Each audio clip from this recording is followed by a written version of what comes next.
Eh, excuse po. Dali lang po. Magre-restroom lang ho ako.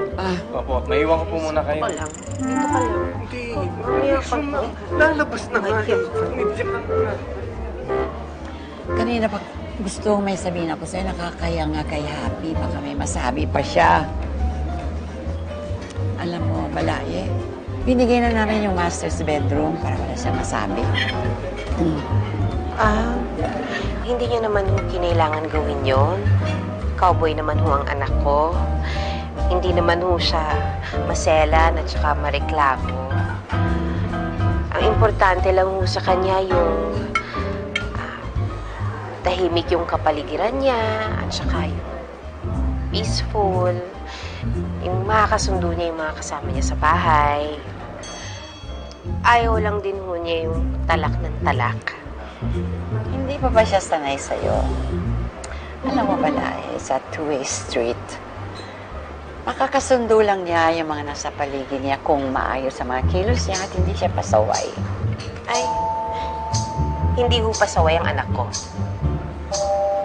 Hindi ko ho siya pinalaki na ganon. Hindi naman pala. Hindi yan ang ibig kong sabihin. Ikaw naman, high blood ka kaagad. Mabuti kaya dagdagan mo yung pagkain ng sweets para hindi ka masyadong maging bitter. Waiter! Lika. Magdala ka nga dito, waiter, ng kung ano dyan yung sweets, yung mga dessert para kay madam. Okay? Bilisan mo.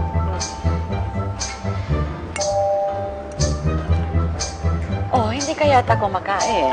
Ay, medyo okay na ho ako. Busog ka na? Oo. Ay, oo nga naman. Nakikita ko busog ka na. Oh, pala ayan. Kumain ka. Very good. Salamat, waiter. Thank you. Cheers tayo, Malay. Hindi ka yata sanay minom ng wine. Ay, sanay ako. Lambanog pa nga eh. Cheers. Kayo din ho. Kumain ho kayo ng kumain ng madami. Ha? Dapat kailangan magpakabusog kayo.